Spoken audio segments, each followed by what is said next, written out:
Hi friends, in the chapter number 3 electric current, let's move on to the next session. In this session we'll be covering Kirchhoff's laws. अब Kirchhoff's laws क्या चीज है, तो उसको समझने के लिए पहले उसकी रिक्वायरमेंट देखते हैं. Why we need this Kirchhoff's laws? Let's suppose there is a battery of EMF equal to 2 volt. 2 volt की battery. It is connected to an external resistance. Let's say R of 2 ohm. 2 ohm के resistance से इसको connect कर दिया. Now it's a closed circuit. एक simple close circuit हो गई जिसमें एक बैटरी और एक रेजिस्टर, बस और कुछ ज्यादा कॉम्प्लिकेशंस नहीं है. तो बैटरी में से करंट निकलेगा, let's say I will pass to the circuit. अब आई कितना होगा, तो ओम्स लॉ बोलता है V equal to I R. Ohm's law says V equal to I R. Now based on Ohm's law we can I is equal to V upon R. यहाँ पे V कौन है, EMF. यहाँ लिखेंगे E upon R. Voltage supply है खाली, तो equal तो वैल्यू क्या आएगा 2 upon 2, that is 1 ampere. So 1 ampere current flows to the circuit. We can find the current passing. अरे सर आप बोलोगे सर बैटरी का इंटरनल रेजिस्टेंस आपने कंसीडर नहीं किया, तो ठीक है चलो इंटरनल रेजिस्टेंस भी ले लेते हैं बैटरी का. Suppose internal resistance of battery is 2 ohm. Internal resistance battery का भी 2 ओम है. ओके, तो इस केस में करंट क्या होगा, तो in this case current will be I dash बोल देते हैं. I dash will be equal to, क्यों आई डैश कर दिया, क्योंकि अब इफेक्टिव रेजिस्टेंस बदल जाएगा ना. Now there is not only R, it's small R also present. तो अब क्या लिखेंगे E upon total resistance R plus R. क्यों आर प्लस आर किया, सीरीज कनेक्शन ना, कोई ब्रांच है नहीं, इसका series connection. So this will be equal to 2 upon 2 plus 2 and that makes 0.5 ampere current. So here in this case 0.5 ampere current passes to the circuit. यानी कि using Ohm's law and simple series connection formula of resistor, we can find the current passing to the circuit. Even we can find potential difference across resistor R. R के across potential difference let's say VR. तो by Ohm's law potential difference across resistance R will be equal to I into R. Formula V equal to I है ना, तो यहाँ पे potential difference VR will be equal to current कितना flow रहेगा I dash, तो I dash into R. I dash कितना है 0.5 into R कितना है 2 ohm, so that makes 1 volt. यानी इधर potential difference across this resistor is 1 volt. तो बैटरी ने तो 2 वोल्ट सप्लाई किया, 1 वोल्ट है, तो बाकी का 1 वोल्ट कहाँ है, ड्रॉप अक्रॉस इंटरनल रेजिस्टेंस. तो यहाँ पे what we find is that Ohm's law is helpful in finding current passing to the circuit as well as potential difference across any component. Here using Ohm's law we are able to find current passing to the circuit as well as potential difference across any conductor. बराबर है, finding current passing to the circuit as well as potential difference, that is called analysing a circuit. That means analysing a circuit. Analysing a circuit. तो यहाँ पे circuit को analyse क्या हमने ये बोलते हैं ऐसा. तो to analyse a simple circuit Ohm's law is sufficient. Ohm's law है सीरीज एंड पैरेलल कनेक्शन के फॉर्मूला है रेजिस्टर्स के, वो काफी है इसको एनालाइज करने के लिए. Analysing a circuit means finding current passing to the circuit as well as potential difference across different components. ये तो हो गया सिंपल सर्किट के बारे में. अगर मान लो सर्किट को जैसा होता कि ये 2 वोल्ट की बैटरी इंटरनल रेजिस्टेंस का 2 ओम है कनेक्टेड टू 2 ओम रेजिस्टेंस, ये तो हमारा सिंपल सर्किट हो गया. फिर साथ में ऐसा बोले कि यहाँ एक और बैटरी है 3 वोल्ट की, उसका इंटरनल रेजिस्टेंस 1 ओम दिया हुआ है एंड इधर कनेक्ट किया हुआ है एक और बैटरी में लगाया हुआ है. ये बैटरी 5 वोल्ट की है, इसका इंटरनल रेजिस्टेंस 2 ओम का है. फिर और आगे ये एक और रेजिस्टेंस दिया है 3 ओम का, साथ में यहाँ पे बैटरी दे दी सपोज 2 वोल्ट की जिसका इंटरनल रेजिस्टेंस 1 ओम है. फिर यहाँ पे अगर 10 ओम का रेजिस्टेंस लगाया हुआ है and it is close like this. चलो इससे ज्यादा नहीं सोचा है, प्रैक्टिकली तो हम लोग सर्किट से क्या हो तो बहुत खतरनाक होते हैं. ये तो चलो एक सिंपल ज्यादा टफ नहीं है, पर इसमें भी now if you want to find the current passing to this 2 ohm क्या करेंगे, बोले सर वही बैटरी है ना उसका करंट आएगा ना, क्यों ये बैटरी करंट नहीं देगी, ये बैटरी भी कंट्रीब्यूट नहीं करेगी, ये बैटरी भी कंट्रीब्यूट करेगी ना. यानी हर एक का करंट आएगा तो उनको प्लस करने का कि माइनस करने का. यानी यहाँ पे we get confusion when such type of complicated circuit comes. Ohm's law is not sufficient. नहीं कर सकते ऐसा नहीं है, but it is alone not sufficient. So when such complicated circuits are called networks. Network यानी क्या? Network means a complicated circuit in which batteries, resistors etcetera connected, capacitor भी है, इंडक्टर पढ़ने वाले हैं, तो वो सब अगर यहाँ कनेक्ट किए हैं कॉम्प्लिकेटेड मैनर में, तो that's called a network. To analyse a network, अब नेटवर्क एनालाइज करना है finding current passing to different branch. To analyse a network means what? Finding current passing to different branches, अलग अलग branch में कितना current pass हो रहा है, एंड दूसरा finding potential difference across two components, बराबर है। तो वो analysing of a network, network को एनालाइज करने के लिए only Ohm's law is not sufficient, we require help of certain other laws, बराबर है।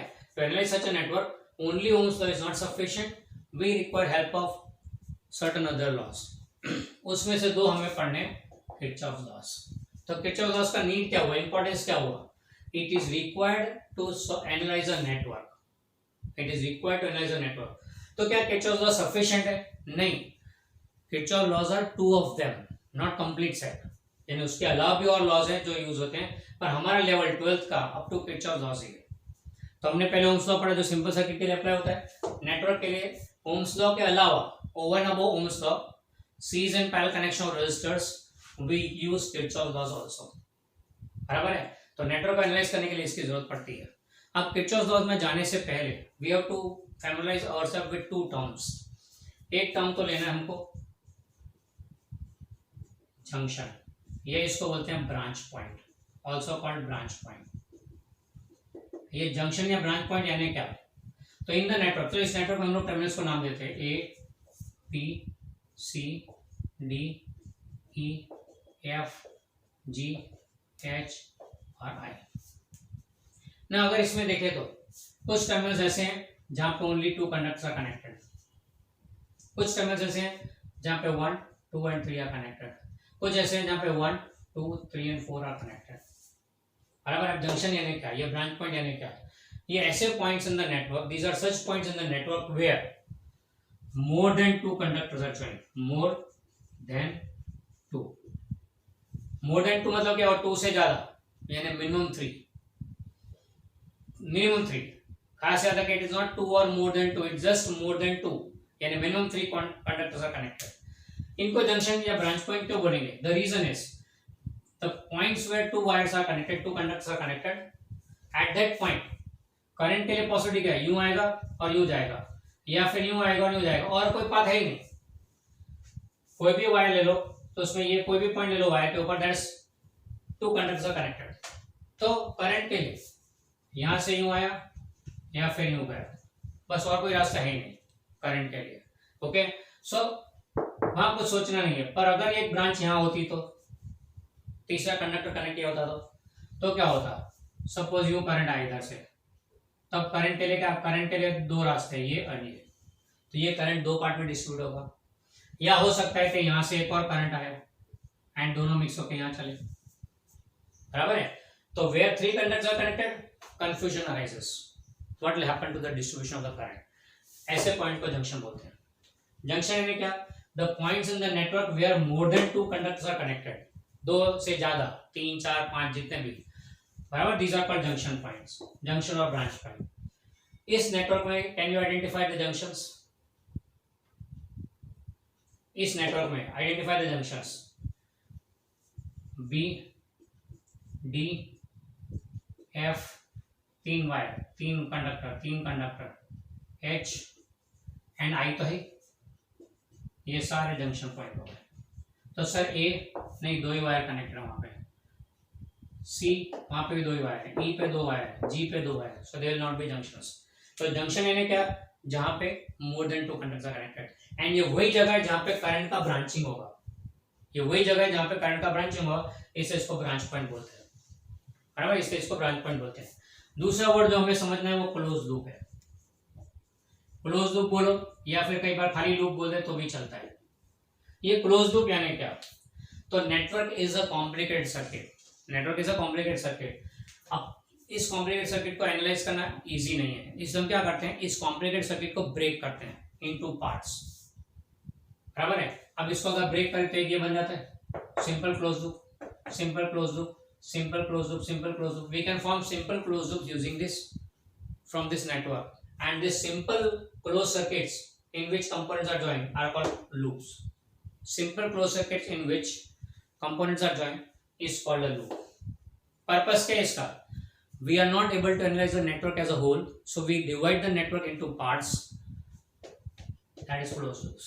ये तो वही English proverb हो गया. When you are not able to eat the entire loaf, cut it into pieces, eat every piece, and the entire loaf will be inside. वैसे when you are not able to analyze the entire network, divide it into parts.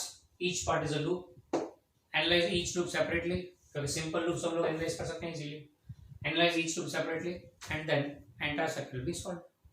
यहाँ पे अगर loop को देखें तो loop लिखना हो तो कैसे लिखते हैं? How to name this loop? Suppose इसकी बात करते हैं ये लूप की, तो ये हो गया A B I H, तो loop will be A B I H.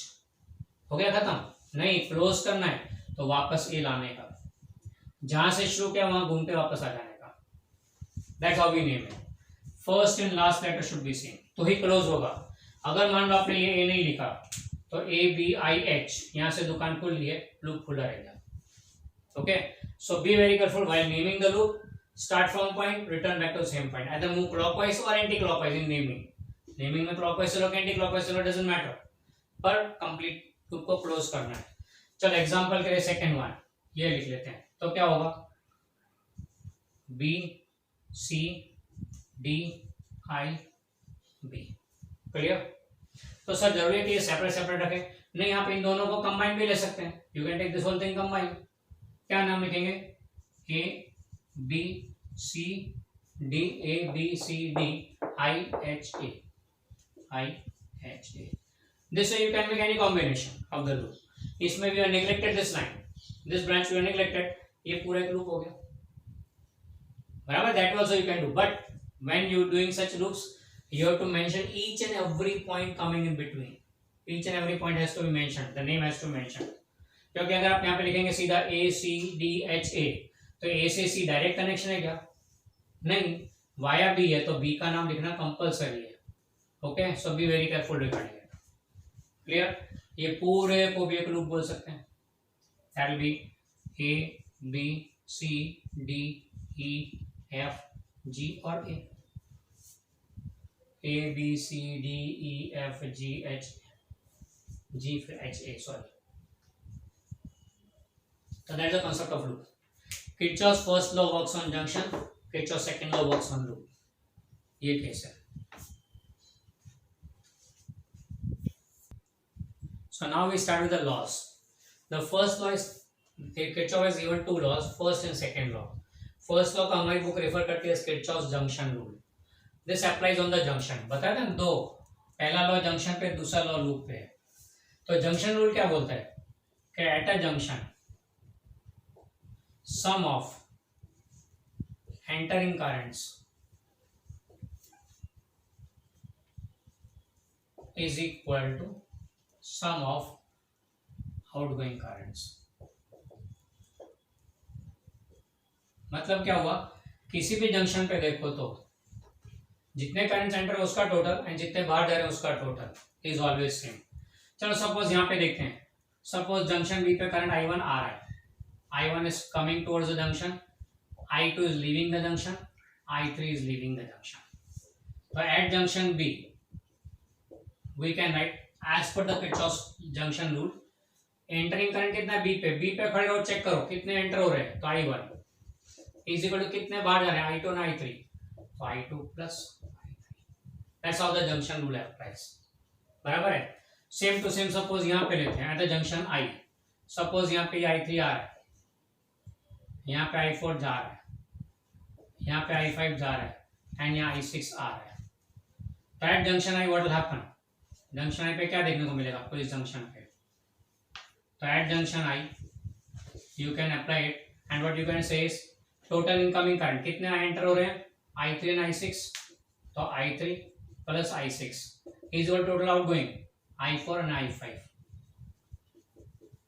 Imagine as if you are standing on the junction and monitoring all the incoming and all the outgoing. जितना total incoming है उतना total outgoing रखना है. The reason behind is simple कि जितना charge enter होगा through the current उतने ही charge को लीव होना है, क्योंकि चार्ज cannot accumulate.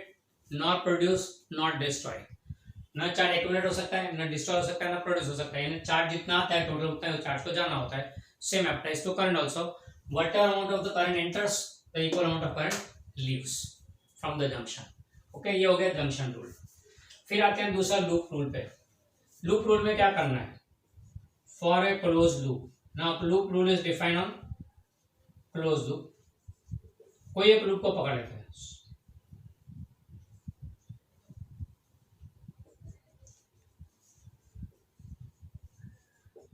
कोई एक लूप को पकड़ लेते हैं, तो क्या बोलेंगे? Sum of changes in potential, sum of changes in potential is always zero.